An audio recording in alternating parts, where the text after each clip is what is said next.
All right, guys, it's time for the Next Level Guy Show, a men's interview, interest, and improvement-focused podcast featuring interviews with the greats from all industries to help you better your life.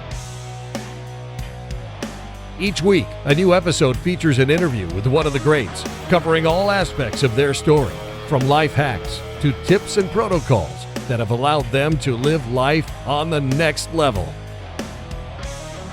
We then highlight concrete action steps that you can use to improve your life. And now, your host, Ian Dawson Mackay.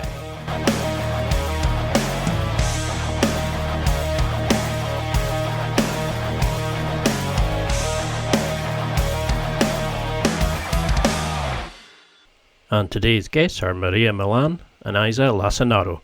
Maria and Isa, aka Oceangalz, are free divers who share their breathtaking videos exploring the depths of the ocean, highlighting the awe-inspiring wildlife and beautiful ecosystem below the surface, in the hope to inspire, educate and motivate for changes and protection for the oceans. In this interview, we discuss topics like free diving, overcoming fear, wildlife interactions, conservation methods, and how you can make a difference to the oceans in your own life. And now, let's get to the interview.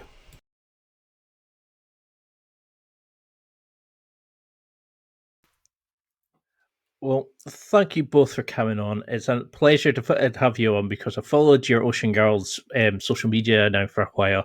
You have amazing shots. I'm not really sure about free diving. I've only done a bit of scuba diving in a very shallow pond, basically. But for people who don't recognize you or don't recognize the name, could you give a quick introduction? Do you know? Okay. So Oceangalz is Isa and Maria. So we're both divers, and we found each other in the water before we actually even were really divers. We were just snorkeling around, having fun with our friends, and then decided to save all our content, all the videos that we make into one page, and then it blew up. And now it's our life and lifestyle. Yeah. That's all we do. We free dive all the time, and free diving means we dive without any air. So just one breath and we go down. Make it sound so simple. You know, the depths that you go to, these beautiful artistic shots, and how you sort of educate people on the wildlife. But so from Maria, what was the point that made you sort of go into free diving? Was there that inspiration, or was it just growing up in such a beautiful place you thought, I need to explore this more? Yeah, so I actually got scuba dive certified in Thailand. That kind of opened the ocean world. I was around in 2017. So I was backpacking, and then I decided to move to Hawaii because of COVID. And snorkeling was probably the easiest thing to do. You just grab your gear and go. And then when Isa and I met in the water, they were doing cave diving, which I've never heard of without a like a regulator or anything. So then we just started going through caves, and you just start realizing like, wow, my body can really hold my breath, and I'm not dying, and I'm going through these caves, I'm holding my breath. And that's kind of what made me fall in love with the sport. You kind of it's just you and the water, nothing else. Your phone is left behind. You're not speaking to anyone. You can't speak underwater, and you're kind of pushing yourself and learning about your body as well. Because that's what I love about your posts. It looks like it's just you two in the water. You know, you've got your own zoo under there. You control it. You know that you have your own shipwrecks to play with. It's hard to sometimes remember the vastness of the ocean that you're diving into, and you have this way of making it look so graceful and, I don't know, motivational, inspiring. You want people to learn more about the ocean, and it's so well done. So how do you actually plan your shots? Do you just go down and dive for the sake of diving and enjoy it, or do you think, right, we need to get some content? You know, what was the inspiration for the channel? Was it just to bring it all together for your own viewing, and then it's quite nice to have everybody following in? Or, you know, what was there inspiration for the channel? It was mostly just to save our ocean adventures. Once we started realizing what people like to see. So Isa actually created our TikTok in the beginning, and she's like, I'm going to start posting. And we started doing voiceover. So people liked kind of going on this underwater adventure, going through caves and doing a voiceover and holding your breath. So it was kind of like all trial. Like people love bubble rings, and our first video posting bubble rings, that was kind of the first one that blew up on TikTok. So we were like, let's start making more bubble rings. Now Issa's an expert at making bubble rings because of it. But I love that video. Was it 1 million now you've got on it? Yeah, 3 million likes on that video. Yeah. It's insane. Or like 60 million views. That one is the one that went viral on Instagram. Yeah. And I think we should put it out there. Neither of us know how to do social media. Like we didn't start as wanting to be influencers or anything like that. It still sounds crazy to even say that. I don't like social media to begin with. I've never been that into it, but then we needed, like we said, we needed a place to save our stuff, and that's what it was for me. It was actually Maria who pushed to start it. Yeah. I was like, okay, sure, let's save stuff. I didn't really think it would ever become anything, and Maria was the one who was kind of pushing, like, hey, let's actually create content and make it a thing. And then it blew up, and now here I am making TikToks. I would never have imagined to be the one who is a TikToker. Because you work both full-time as well, don't you? So Issa's a student. Yeah, I'm a student here in Hawaii. So I moved here to study marine biology. And then I'm a full-time remotely. That sounds horrible, being a student in Hawaii, free diving all your free time. Because that's I love how in the channel it comes across as just you guys wanting to experience the ocean, to show people about wildlife. You're not kind of pushing your brand. You're just getting people to enjoy it. Because you said your goal was to inspire others to help our world and see the beauty that our ocean has to offer. So what do you hope to use this channel for? Is it to kind of educate people about the plastics that's dumped in the ocean, about wildlife, free diving? Do you just want to take people into this kind of world of this amazing sport that you do and benefiting the ocean for the future generations? Yeah, I think it's more to that. I think it's having followers that don't live near the ocean or don't know that these things are going on. For example, kind of what's happening to sharks, like 100 million sharks are killed a year. So just opening others' eyes of it's really time to help, sharing other accounts that tell you all the facts of what's really going on with our world, sharing that on our pages and just opening people's eyes as much as we can. And I'm a strong believer that people don't do anything unless they care about it. And they don't care if you've never been in the ocean, if you're scared of swimming, if you don't scuba dive, you don't free dive, you don't surf, you're not going to care if the ocean is healthy or not. Of course, you would prefer it to be healthy, but you don't actually do anything about it unless you know about it or unless you see and experience it. And that's why I think our page is important, because we have a very, very wide audience. What the other big freediving pages, they are followed by other professional divers. They're followed by these ocean lovers, but our following is that and beginners, people who don't even know how to swim, who just see this beautiful video that's very approachable for someone who doesn't know anything about the ocean, and then that way they can experience it, and hopefully that way they can care about it as well. It's a great mission. I mean, I'm originally from the Highlands in Scotland, and we back on basically onto the sea, and you see the debris getting washed up from the boats where they throw their waste into the water. You'd see tourists who would try to interact with the wildlife just to get their photo, to get their selfie, completely oblivious to it's a wild animal, you're breaking its habitat, etc. And I think that's the good thing you're doing, is you're showing these things, but you're also telling people, you have to give them their adequate space. You can't interfere with their nests. You can't interfere in this sense. How then do you take your shot, to get the shots that you want, to show the beauty of the animals, the setup, etc.? Do you have certain rules that you go into it thinking, okay, I need to show this animal and how we're damaging this by, the plastic around their necks and things? But, do you have rules so that you get the shot, but you don't interfere with the animal in any sense?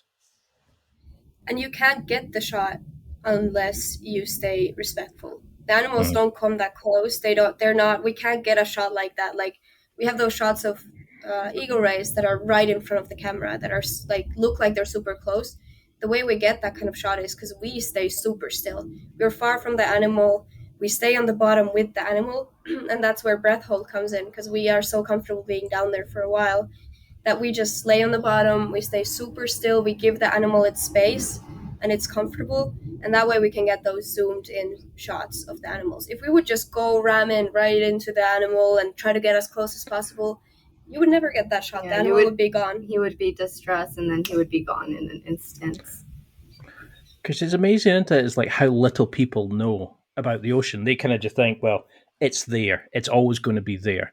But look at how much plastics we throw out, how little we recycle. I mean, you talked, try to see if I had it there. You said you were always diving, encountering garbage. So like cable ties, plastic, etc. I mean, that's doing unknown amount of damage to like various wildlife. It's changing the pH of the water in places. It's doing all these horrible things. How would you, if you had to wave a wand just now, what would you want people listening to do? Like, what would you want your fans to do? Is it recycling? Is it becoming more educationally aware of the animals? What could we do so we could implement it now that could help future generations? Because you guys live in the water. So how can we protect it so more people can enjoy it? I know it's a bit of a big question, but yeah. I think the biggest threat is bycatch, and Isa knows. I was gonna say, as a marine biology student, we learn a lot about this, and overall, one big problem that everyone can affect the most is bycatch. Do you know what bycatch is? Is this where they catch and then release again when they're not at the full size? Yeah, kind of. Yes. Yeah. So like other animals being caught that aren't meant to be. For example, they're trying to catch fishing quotas. Yeah, and then they catch dolphins. Like a lot of dolphins die because dolphins, turtles, sharks, whales. Yeah, so that's the biggest thing, and the reason why it's so important is because there's so many boats out there that are doing trolling and everything. That is the biggest thing. They are killing so many fish and so many other animals to catch a little bit of something. So, for example, for tuna, around 60% of all the catch that they get is bycatch. Waste. They throw it away. Most of it dies. Most of it doesn't survive. 60% of what they catch dies, and they toss it back in the ocean. So to catch that little bit of tuna for you to eat, over twice the amount will die for your little piece of tuna. So that is the thing. I love eating fish, but the best thing to do is not to buy it at a grocery store, because it is very, very hard to trust any of those labels that say they are sustainably fished. That's one of the papers that I actually wrote was about sustainable fishing and how it doesn't exist, unfortunately. It's a nice idea, but to get those labels, the companies can buy them. It's about money, not about actions. So to get that label that says dolphin friendly on the tuna package, they paid money to get that label in there. So the best thing anyone can do is eat sustainable fish, and the way to eat sustainable fish is to know where it's from. And that is small fishermen, fish it yourself, go spear fishing, go get it from your friends. Maybe you can find a local guy who fishes, who catches fish, and yeah, that's the best thing you can do. So you can still eat fish. It's not that you can't eat fish. It's just please don't get it from the grocery store.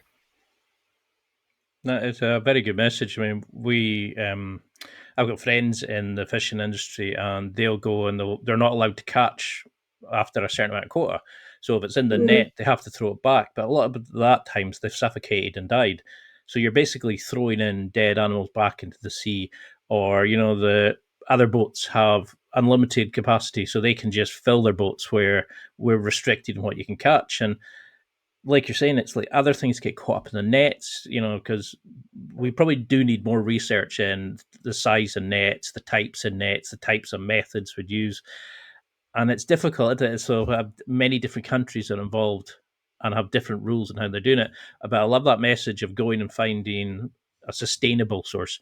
I know, for instance, we stopped using cod in a lot of fish and chip shops. I know it's a bit weird, but we use like pollock, so it's Yeah. something that is a higher stock. But what would you do about the plastic situation? Because it's really sad that you have to go and pick up litter on some of your dives. That you Yeah. see this is it Challenger Danger you see on TikTok. He's constantly gone out with a net filling bag after bag of hair scrunchies, ties, and all these sorts of things. How can we educate people to stop leaving their shit in the water, basically, to take better care of it? The big problem is not necessarily singular people. Of course, that is also a problem. Do not leave your trash behind. But I feel like every adult knows not to leave their trash behind. They know it's bad. But the big problem is single use plastic. And especially here in America, we see it a lot. There's everything is packaged singularly. Like if you go and get takeout, it's in a plastic box. Yeah, And all that plastic has to go somewhere. Sadly, not all of it ends up in the landfills. Some of it ends up in the ocean, in the nature. So I think policy change is what needs to happen. So in the bigger, higher level, we need to ban all single-use plastic because that is very easy to replace. You could just put cardboard instead, and they've done it in Europe. I'm from Finland, and there you barely ever get a plastic box from anywhere. It does not exist. Even here, when I go to the school cafeteria, everything is packed in plastic. In Finland, you go to a school cafeteria, they give you a plate, and you wash the plate. There's no plastic yeah, involved. So it's it's what we all have. about, I mean, how? I know it comes to a level where we have to make this sort of massive change on a global scale, but it's you think people will be realizing that with like turtles growing misshaped because they're being caught in like these can 6-pack ring pool things, and you see animals interacting in their environment differently because they swallow garbage, and they pull sharks out with stuff inside their guts that shouldn't be there. It it's sad that this is like Aquel. We'll look into it later on, and like global warming, etc. We're destroying the planet just now, and that's why I'm so proud of like channels like yours who are actually addressing these concerns and teaching people about it. So you do have an insane amount of control in your videos. There's I'm trying to remember the exact video, but you blow a air ring, and then you go up with your feet towards the surface, just gliding through it like this majestic mermaid. And then you come along to the surface, and you control your body in such a way. How do you keep your skills at such a level? Is it just experimenting, going through shipwrecks, trying different things with your friends, just having fun? Or do you have to go away and train yourself to a certain level? How would you keep your Oceangalz brand going? Like, how do you keep the skills up to an adequate level? Yeah, that's a good question. I think in the very beginning, we were just diving a lot, like allowing ourselves to feel like very, very comfortable in the water. But to feel very comfortable in the water, you want to feel safe. So we have actually taken two courses with free diving. The first course was actually focused on what can you do if someone blacks out underwater. So if I'm holding my breath and kind of trying to push myself, I know Isa will be there to go and save me. And that's what it kind of allows me to be comfortable going through shipwrecks and kind of push myself. And then the second course we actually took, that was more being comfortable with depth. So Isa has actually hit 42 meters. So now she's like pushing herself to kind of go more into depth while I'm trying to allow myself to be like more comfortable with depth. So courses have definitely helped. And like if once you feel safe underwater and you know someone's going to be there to kind of save you, that's when our skills kind of start expanding more.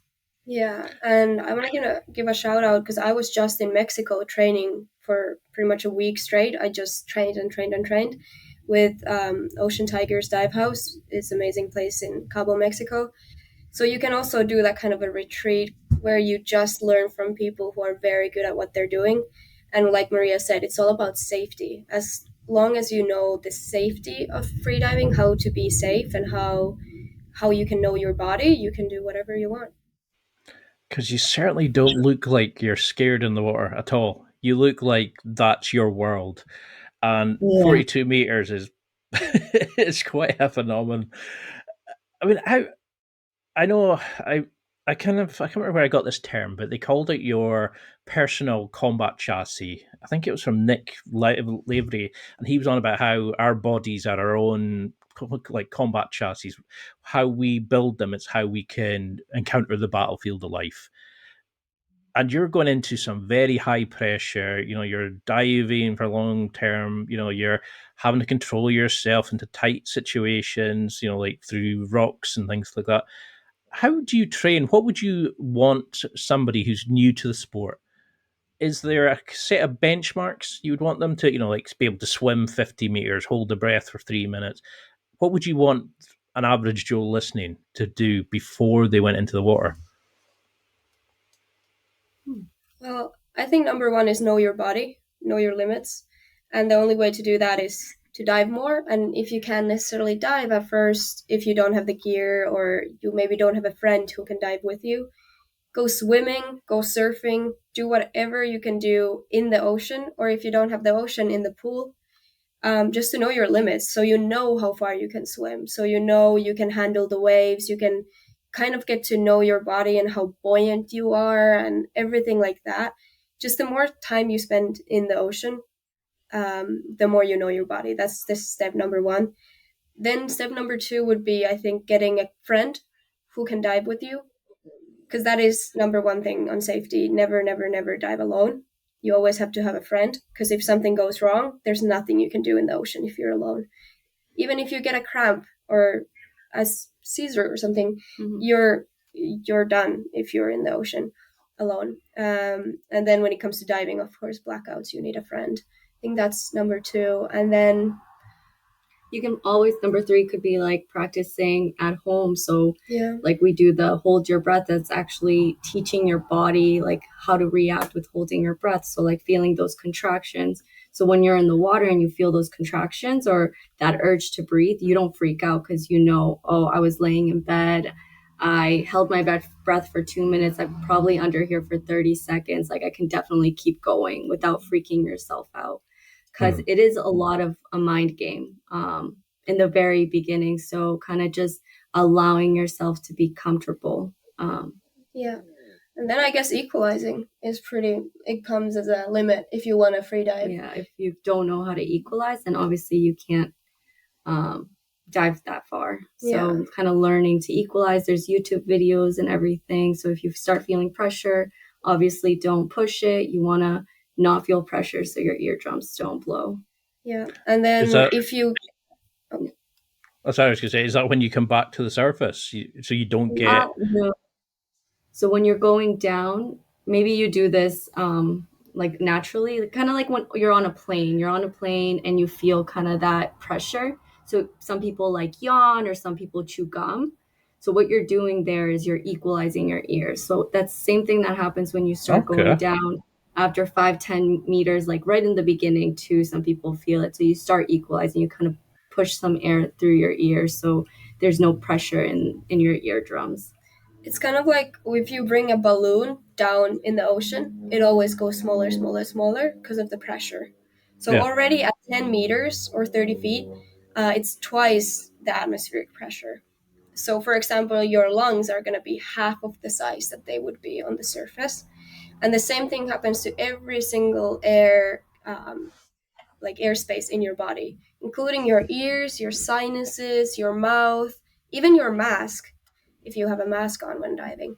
So all of that needs to be equalized so you don't hurt yourself. So why would you start somebody? Would it be a case of just going down 5, 10 feet? Just going under the water and getting used to it, and then going a bit further. Because you have these amazing videos of going into tight, small caves, going into shipwrecks and things like that. I mean, there's these amazing places to visit under the water, but how do you start building into that to get somebody to overcome the fear, like you're saying, of you're under 30 seconds and suddenly panic because you suddenly realize you're under the water without a regulator?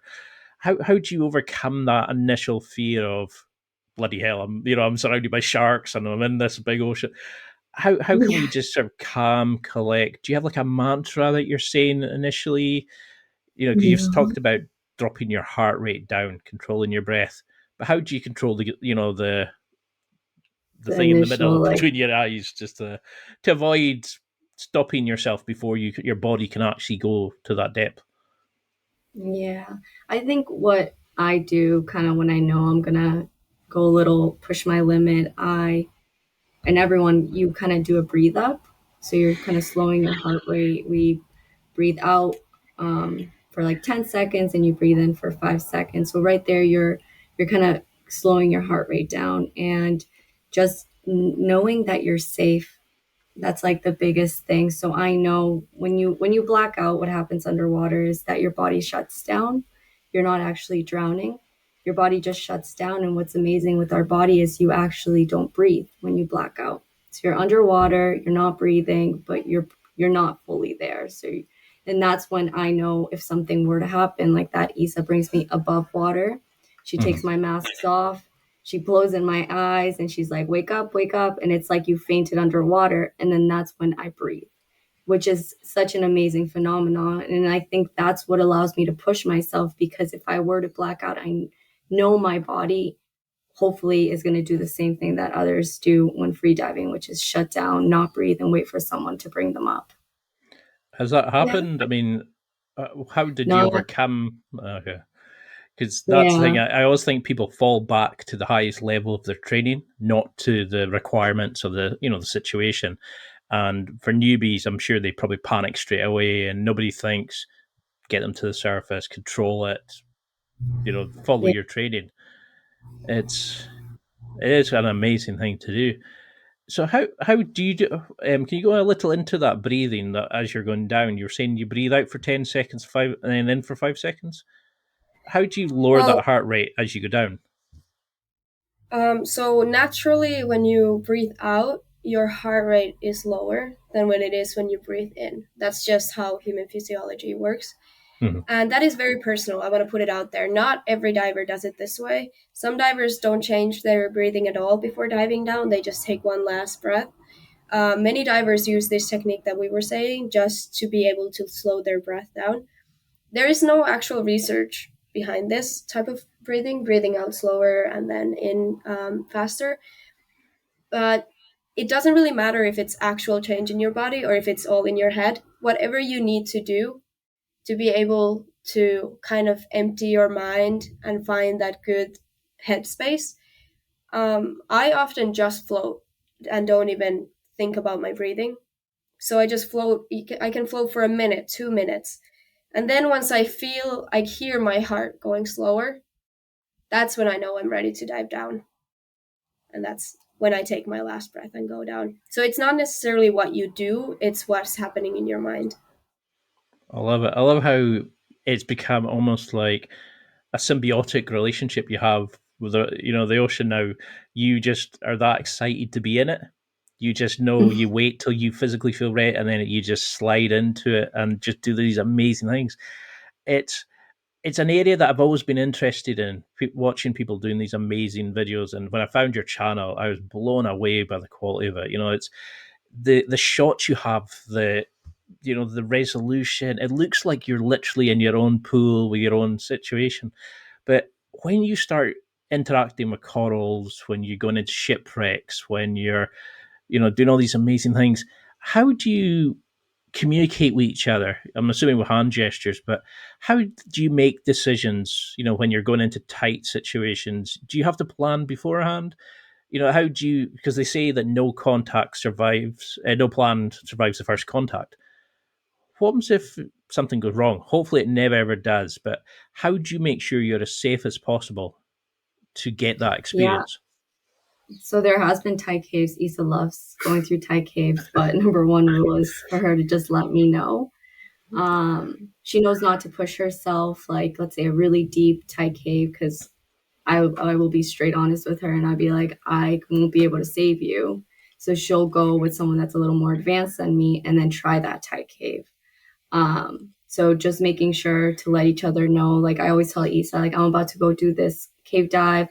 So she then follows me, like I'm going under the cave, and then she follows above and then waits at the end. And then sometimes I go down and look at the cave and wait for her to come out as well, to make sure everything is going as planned. Yeah, a good example is actually that shipwreck that you're talking about. One of them has like a swim through inside that I've been now looking at the past few times we've gone to that wreck. I go down, I look at it, I see the way out, I look at the other side. That's also a good thing. We never just shoot in there. Like, we make sure there's a way out, way in. It's super safe. We don't just push it for the fun of it. So I've been looking at it, but I haven't gone through it yet, even though I know I can go through it, because I want to make sure I'm with someone who is equally as comfortable going through it. So I know if something would go wrong in there, I would have someone who can take me out of there. So I still haven't done it, even though I want to do it, because I want to be safe about it. Because that one is like the 20 meters down, go swim through 20 meters, which I would, right now, I would not want to do. It just makes me go, no. I've interviewed a guy called Andy Torbett, who goes into, like, he's a cave diver, and he goes in and gets the shots for like the British broadcasting channel over here. You know, he's the one they send in, and he goes into these like really tight spaces, or the like really inhospitable places, you know, and it's, you look at it and it's like the overhang of rock and the rocks on the ground. There's a tiny bit of space. He's pushing his tanks through. When I then seen your videos, it reminded me of that. I was thinking, how do you keep calm when, you know, you're getting cat from either side, when you're pushing yourself through?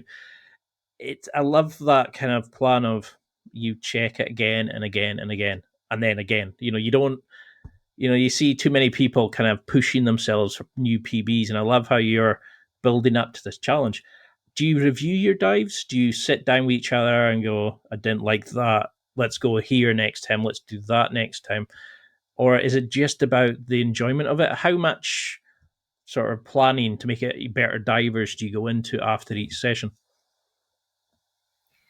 We do. I think our first priority is to have fun in the water. Yeah, so that's like what we kind of promised each other. Yeah. That once we realized that Instagram and TikTok was growing, and that we wanted to push more videos, we kind of promised each other that, like, we'll never dive because of the videos, or we will never dive because we want to get that shot. Mm-hmm. Unless we book something with a photographer and videographer, then we know our mindset is like, okay, we're going to get some beautiful shots.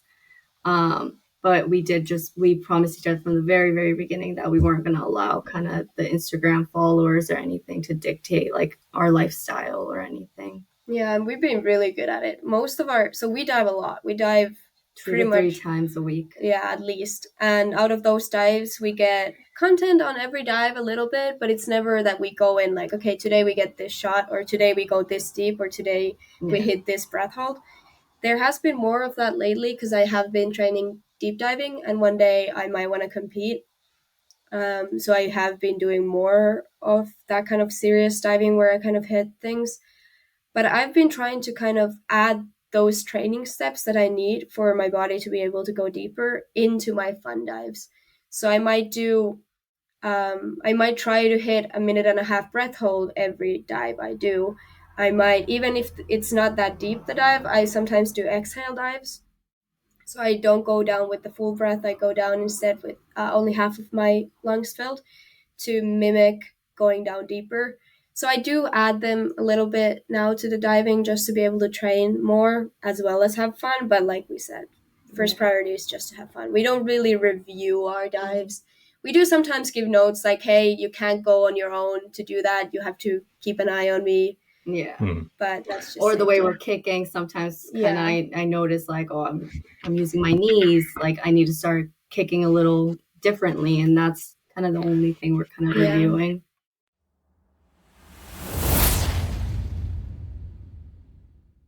It's time for a quick break. There are millions of potential products to buy, so how do you know which ones are worth your hard-earned money? Simple. You go to nextlevelguy.com/affiliates and explore those that will transform and improve your life.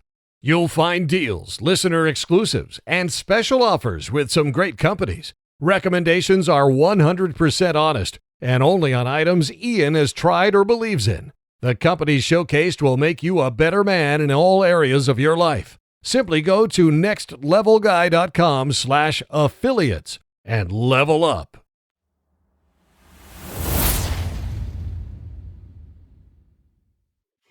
I love how it's still about the fun for you. It's you're doing it because you enjoy it. Because you see too many.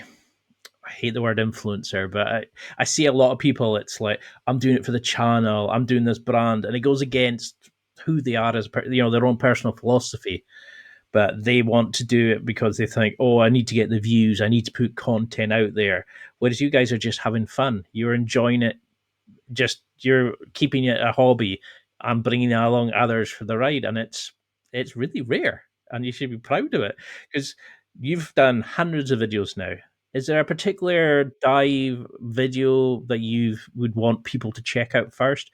What are you most proud of? I know it's probably all of them, but what stands Yeah. out for you as divers? What type of video? One video. That's tough because we do post a lot, and that's sometimes what people are like, well, you guys have so much content, you post so much, it must be so much work. It's because we dive a lot.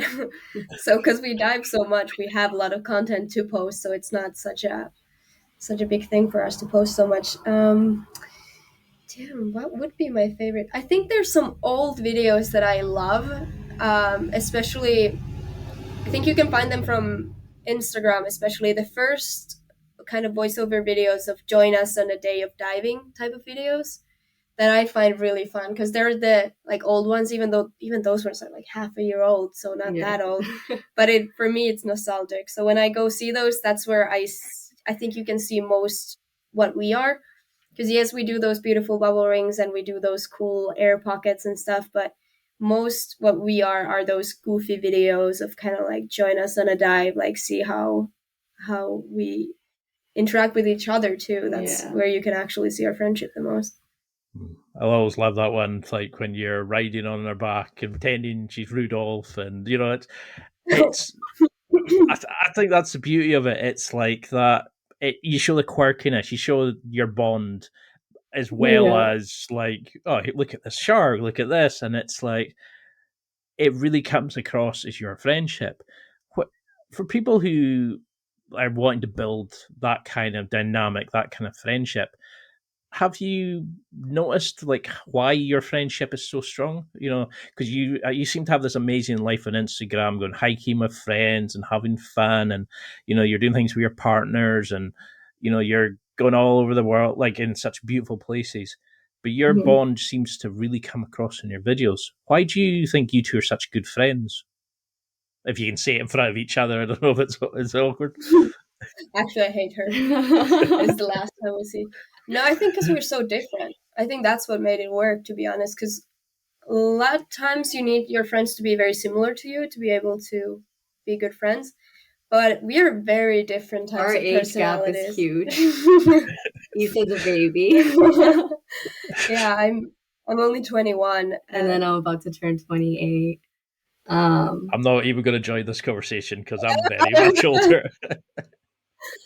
Yeah, I think it is. We like balance each other really well, and then what brings us together is the ocean. So that's how our friendship started. We started in the ocean, and the reason we started hanging out so much was because everyone else, like when we were snorkeling with our friend group, everyone else left the water. They were like, "Okay, I'm cold. I'm tired. I'm bored." We were like, "Where is everyone going? Like, we still want to be here." Like after an hour, we were like, "Oh, where did everyone go?" After 2 hours, we're like, "Where did everyone go?"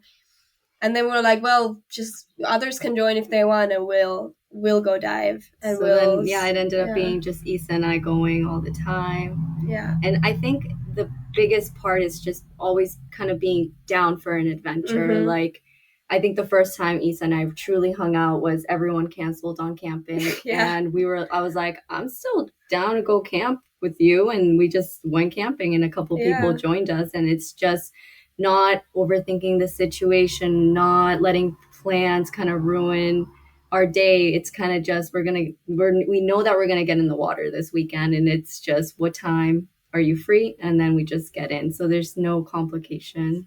or overthinking about Mm-hmm. anything, which is really nice in a friendship. It definitely comes across in your videos, that kind. Do you think the different parts of your personality have kind of make each other a better diver and a better person in a way? Because it seems to be, you were saying that you want to compete, and you're saying you want to have a bit of fun. Is it that you can bring that side out in each other? Do you think? Yeah. So Yeah. for me, I think Issa's more like the laid back when it comes to trying things out. So she kind of pushes me a little more, but I also mellow her out. And I'm like, don't get in the water right now. It's not the best time. So it's kind of like mellowing each other out, which is really nice. Yeah, and I think Maria has definitely brought in the artistic side for our stuff. Like the beauty of the posts that we have comes a lot from Maria's side, and then I do more of those, like maybe like pushing myself, doing kind of more crazy things, like going through those tiny caves and stuff. Because I've always had, like, I'm for me it's very easy to push myself in those things. I don't really overthink anything, but then I also need someone to tell me like, hey, like take it easy, Yeah. you have to stay safe. So it is important to have someone like that. Yeah. So and then maybe the goofiness, we both are very goofy, but then maybe I push to bring the goofiness more into the channel, and then Maria is more like, because I think we need both. We can't just have a goofy channel, and we can't just have an artistic channel. That's why I think we did get so many followers, is because we have, I haven't seen another account that is such a mix of both. No, I mean that's something that like because when you follow you get the suggested channels. There was no other channels that had that level of learn this skill, have a bit of fun, watch one person pretending the other one's like a Rudolph and they're riding them in. It's like there's so many funny quirks, but there's also so many come in and experience this dive with us or see this animal, this education. You balance it so well. So, what has these things taught you? Because there's videos where you dive from the surface down, and it's like you narrate over them and say, "See how long you can hold your breath. Could you do this dive with us?" What has doing those kind of 3 4 minute dives taught you about what you're capable as a person? Does it make you realize how your potential is far bigger than you originally thought? Yeah, I think those videos that we post, I think there's one video where I'm actually doing a really long hold for myself. Those minute long breath holds come kind of natural to us at this point, and we usually do the videos only when we are very, very comfortable. So those 1 minute breath holds aren't really pushing us too much. And we've also actually noticed that those are the ones that people find the best, are the 1 minute or less. If we actually push ourselves to those 2 minute breath holds, not that many people enjoy them actually, because I think it's too far from their comfort zone. So they Yeah. don't, they're like forget about it. But then when it's Yeah. more approachable for them, they prefer it. So we do both, but we don't focus on filming ourselves when we're pushing it ourselves. But it does, like finding your limits through breath hold has happened, but I've only done it when it's super safe. So that my longest breath hold when I actually was the closest to blacking out was done with a professional freediving instructor. I was not diving, I was just floating on the surface. um, Maria was right there checking that I was okay. Mm-hmm. The instructor was right there. That's where I find my limits, and that's where I like learn my body the best, not while taking videos. Because I was really impressed with some of those videos. And you reading the comments like, oh my God, I'm terrified just watching. I don't know how you can do that. And some people are coming out going, I can't swim, but I'd love to be a free diver. You're giving people that encouragement to just get into the water, to enjoy it. But if you were to start with somebody, because you do a lot of work with, I think you call them ocean safaris. Mm. How would you advise somebody who's interested in diving into, seeing these experiences? How would they find a reputable company, like a good place to start? Because, like say you're coming on holiday, is there a way of gauging a suitable company to work with that's going to keep you safe, like the level of professional qualifications we should look for? Well, that is actually very difficult to find because tourism is all about money, and often what you look for is the cheapest option, and then the cheapest Yeah. option is not necessarily the safest or the best or the best for the locals.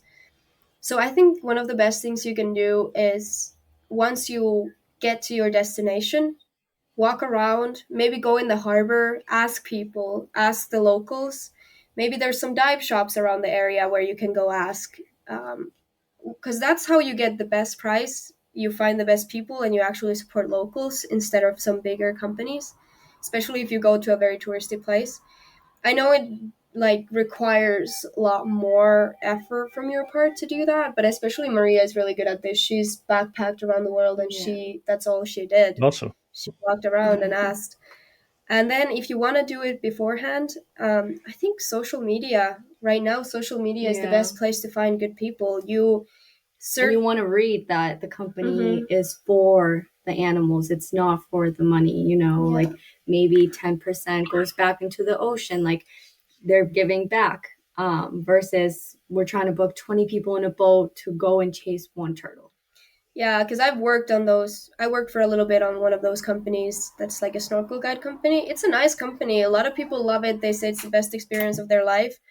But what that company did is bring 40 people on a boat, drop them on the turtles, and kind of like there's nothing. They don't give back to the ocean really. They don't really, like 40 people is too much to bring to a one dive spot at a time and all Yeah. that. So yeah, I would also check. That's a good point, by the way. How many people is on the boat? That's a very good thing to check. The less, the better. Yeah. Better for the animals. Yeah, more sustainable. The less people, the more sustainable it is.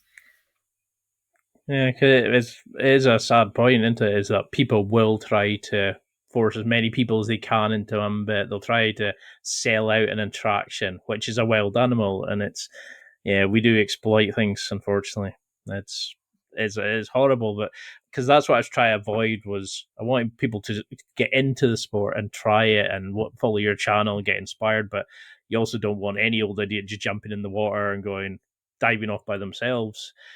Is there key things then that each person who's doing it should have, like a knife, torch, diving partner to make sure they're safe? What do you have to have before you go diving? Just your snorkel and mask, which is the beauty of it. And a friend. Have safety. Yeah. You don't need long, fancy fins to start. We started with snorkel fins. Like my fins were this big. I didn't buy my long fins for like till maybe 5-6 months in.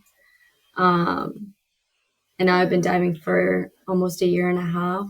So you don't need much.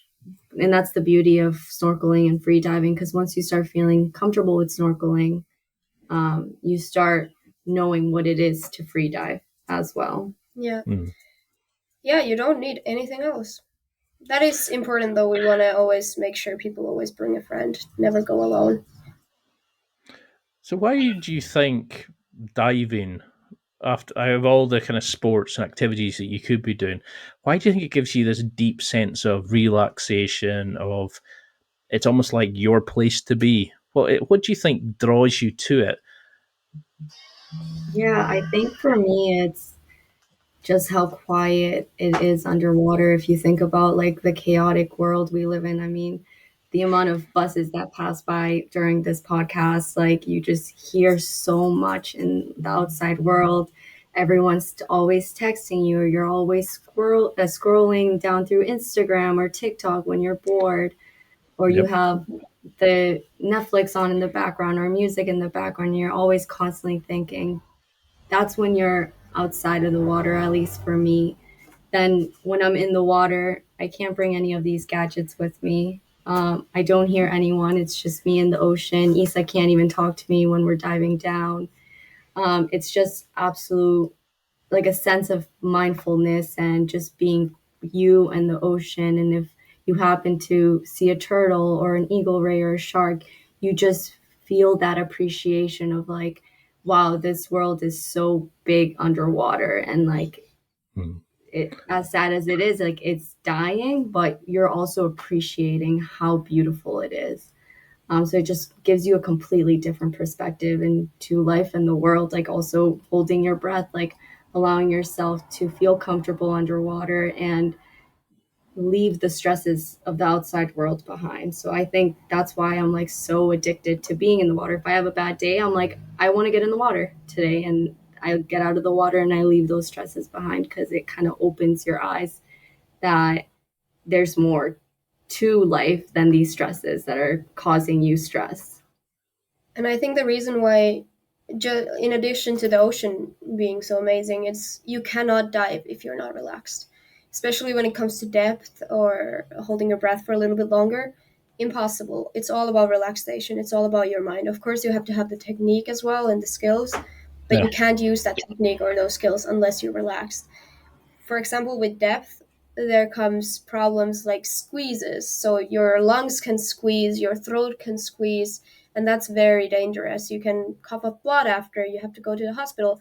That's where diving gets dangerous, but for beginners, you don't have to worry about that. You can't go in that deep anyways, that you could hurt yourself in that way. But the reason those happen is if the diver is not relaxed. So before you dive, during your dive, you have to be relaxed. You have to have that 2-3 minutes of just complete relaxation. And I can't meditate or anything. I'm not really good at just stopping myself like that out of Same the with me. water. Yeah, when I'm in the water, I get that complete 100% relaxation. So yeah, that's why it's so addicting.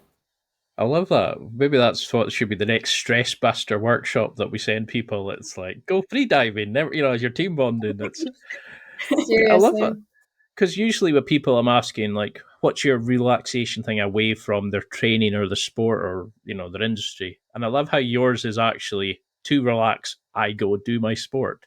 Yeah. So, that's, so what would you do? You have like recovery, it sounds so clinical now, but do you have recovery protocols?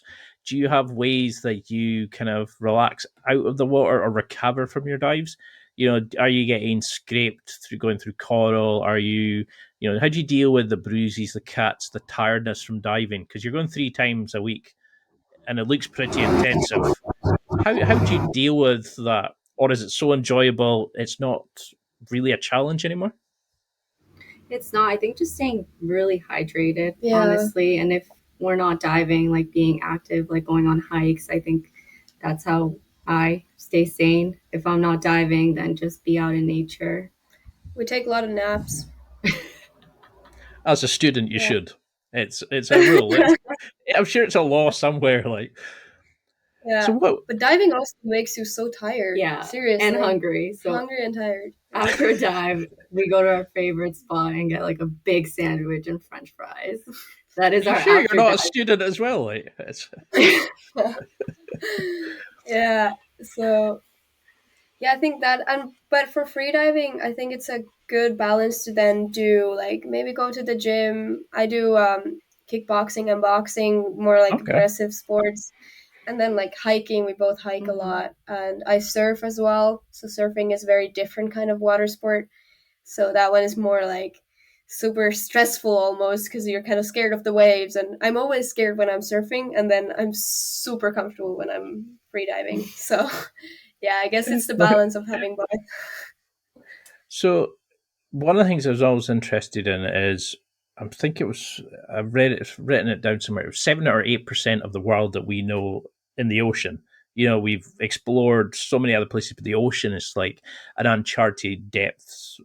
We don't know what's down there in it, and it's probably terrifying in some bits of it. But what would you want as like education, research? Especially being a student in this area, what would you want people to start looking into? Apart from like, would it just be concentrating on the single-use plastics, making it laws about what interaction we can have with animals, reducing fishing? What would you want research done into this just now to make sure that this beautiful world that you have under the water stays that way? By private people, like anyone who's not a professional, do you mean? Yeah, I mean, is there any kind of research that you would like done? Any kind of, are you looking to plan to do a PhD focusing on certain things? What is there anything that you would want to kind of make it free diving even better by research done in the sport? Well, done in the sport, actually, there is very little research on freediving, so we don't really know what our bodies are doing, especially those pro divers, the best in the world, who go to 100 meters on one breath. Mhm. We don't know what is happening to their bodies, so that would be amazing to learn about and to put more money into it, because freediving doesn't have money in the sport at all. It's such a new sport. Very new sport. Yeah. But then overall, with the oceans, I think we need more money into conservation. And we only 3% of the ocean right now is protected. There's only 3%, how would you say those? Like areas where you are not allowed to fish or do anything like that. Yeah. So I think there is a goal called 30% by 2030. So 30% of the oceans would be protected. And the only way this is possible is by putting more money into the conservation. And also, I think everyone should check the politicians that they are voting for, or the parties that they are voting for. What is that parties or that politicians, what are they doing? What is their opinion about protecting the oceans? Are they putting that as a priority, or are they focusing on making money? So just find out who you are voting for. Who are you supporting? And what are they supporting? Especially with things like fracking, what they're allowed to discharge into the ocean, and like I've worked on a fish farm before when I was younger, and I realized like how little control there is in what like waste, like effluent waste from the fish tanks and that are allowed to go into the ocean. And you think, what is that doing to the animals that are there? How is that changing the ecosystem and stuff? And it's you think just like how small an area in north of Scotland is, but what's happening worldwide with all these changes and Exactly. laws and stuff. Yeah, it would be fantastic looking because it's when you see these guys diving 100 feet, you think, how are they managing that? How are they controlling their body, their mattress? It would be a fantastic thing because human potential. That's a great demonstration of what we can do. But how do you guys juggle working, being a student, diving, hiking, just being friends, just doing your own thing? Yeah. Have you found a way to juggle all these demands? Content creator, being the next superstars of TikTok. How do you deal with these 90 things you're doing at once?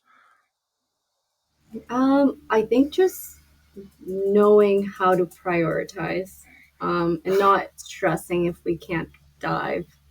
So if I'm super busy with work, not stressing the other person out, like, let's go, let's go, let's go. It's like understanding, like, sometimes we need to prioritize other things, or knowing that our prioritizing for diving will be on the weekend. Hmm. So just kind of learning how to prioritize. I mean, it's hard living in Hawaii because you always want to be outside and exploring. I would Um, imagine. yeah. Yeah, I'm gonna be honest. I prioritize diving quite often. Yeah. Yeah, I do. Like, I make sure to like survive school. That's how I call it. I survive school, and then I live life outside of it. I think it's for me. I've been thinking about that a lot, and it's one of my kind of mentalities. Is I want to live life in the way that makes me happy, and that's my first priority. The reason I study marine biology is because the ocean makes me happy. So that's why I study marine biology. But then I've also figured out while studying, as much as I love that, I love actually being in there and doing it more than I love studying about it. Hmm. So that's why I prioritize diving. I make sure to kind of hit my like what I need. Requirement. Yeah, my requirements. I make sure to hit my requirements on things to survive them. And then I put most of my energy into things that make me happy. Maybe one day once I'm older, I have to stop doing that as much, but right now I'm really trying to make life work in a way that makes me the happiest and the most free, like free diving. I love it. And so few people do that. And I love how you guys have kind of aligned your lives to allow you to do the things you're happiest at. Very few people actually have a passion. Very few people actually do it. And you've got this amazing channel that goes out and show people like the joys, the beauty of nature, and it's phenomenal. You should be super proud of what you've done. But what do you want to be the evolution of this? Is this just going to be your way of showcasing the nature of the world? Do you want it to become a brand that starts working towards conservation? Do you want it to be like, going and teaching free diving? Like, you could take this anywhere. What would you like Yeah. to do with it? Yeah, so we're in the very beginning stages. Since the account has only been up for a year, we have a lot of ideas, but I think we need to kind of go forth with the ideas and like Mhm. all these different plans that we have in mind. So, for example, possibly doing trips with some of our followers. So, we're planning on maybe possibly doing a trip to Mexico. Okay. So if someone wants to join us, then we go, we bring them, we take videos with them, but also it's important for us, I mean, for me as well, to also talk about what's going on in the ocean. So, like, really opening others' eyes instead of just going to Mexico and trying to get that shot with an animal. It's more so educating. I think that's our number one thing, and supporting foundations like Coral Gardeners who are trying to rebuild the corals right now. So like supporting those foundation and letting our Mhm. followers know these are the foundations you can support to help others. Yeah, I think actually you asked many of those things that we have been asking as well, which is like, how can a person who doesn't really know about the ocean get into free diving? How can a person who doesn't know that much find a good company to go out with when they travel? So we want to kind of bring an answer to that. So we are working right now into making that happen. So one day I might become an instructor. I'm kind of training towards that. So I would become a freediving instructor once I get all the experience I need. I don't want to rush into it. I want to be good at it once I'm there. I think you're on the And way there. yeah, and then we could combine that. So our idea is kind of like bring people who might not even be that comfortable in the water, help them out as an instructor to become freedivers, and then at the same time we know the connections, we find good companies that are great for the environment, great for the people, great for the experience, and then at the same time bring them on this amazing dive trip that they wouldn't maybe otherwise be able to do. So definitely, if you're interested in that, you should follow our pages. Keep an eye on that. All the updates are going to come there. Might happen soon. We're hoping to make it happen this summer. Yeah. We'll see. We'll see. We're working on it. We're making the connections. We're because we don't want to do anything just for the sake of doing it. We want to do it well. We want it to be like safe for everyone. We want the companies to be good that we work with. We want the experience to be the best possible for everyone involved. So, yeah. I think that'd be fantastic because then you give everybody like how to do it safely, how to do it ethically, how to do it protect, be nice to the animals, to the environment, and you'd also train people to be the next generation of free divers, but not be morons. To actually do it safely, to enjoy it Yeah, at a respective distance. I love how you've only been doing it a year. You think you said you don't really know much about social media, but you have this amazing audience. You could take this place anywhere. It's gonna be an awesome channel. I love how you're just doing it because you enjoy it. You're having fun, and I exactly. hope that stays there because that is what makes it so appealable. I know I can't believe we've been talking an hour. It generally feels 10 minutes, so we'll have to get you. We'll have to get you back on when you're being instructors, when when you've made a global empire, you're changing the laws, and you're doing so much. But what would you want people now to remember from this? Is there a message you want them to take? Is it don't be a dick and protect the ocean? Is it what would you want them to remember from this as a take home message? Go explore. Go in the ocean. If you're not by the ocean, because I know not everyone is, the next trip you make, maybe make sure to go swim, maybe go out on one of those ocean safaris and do it responsibly. Or then just find that thing you can do, whether it is giving up commercial fish or if it is maybe checking the person you're voting for in the next election, checking what their values are when it comes to the ocean or environment. Yeah, or seeing how else you can help, like different foundations. Everyone can help little by little. I love it. I love how it's about helping others. It's not about helping yourself. It's not about, you're saying just make the world a better place, help the ocean, help this, help that. It's it's very rare to have somebody that doesn't go, follow my channel, do this, buy this. You're just like, yeah, let's make this an enjoyable thing for the rest of the world. And how can people keep in touch with you? Like, how can they follow on? Is like Instagram the best thing? Are you thinking about setting up a website? Are you thinking about doing like a channel where you can sign up for going on expeditions with you? What's the best way of following along in the projects you're doing? Yeah, I think Instagram right now, we don't have a website or anything. We haven't even spoken about creating a website. But yeah, keeping up with our stories, and then the trip that we're planning for Mexico, we want to keep it small and intimate, so maybe 4 more people with us, so we aren't making too much of an impact negatively when it comes to tourism. So just keeping up, because then the spots are going to be filled pretty fast if we can only have 4 people. But then if that trip goes well, then we'll start doing more trips. Still very intimate group, but yeah, just checking our Instagram once we figure out if we're going to go and do the trip. Yeah. And TikTok as well.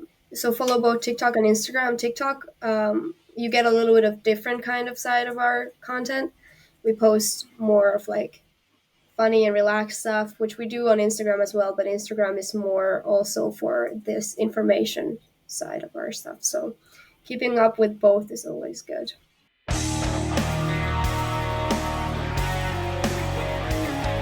Well, that's it for another week, and thank you for listening. It's now time to take what you've learned and use it to develop and enhance your life with the key points mentioned. Listen, try it, embrace it, use it, and crush it. Now's your time to hit that next level in your life. If you liked this episode, then please leave a comment on the show notes or a review of the show on your podcast platform. Everything helps evolve the show. Until next week, keep seeking the next level in your life.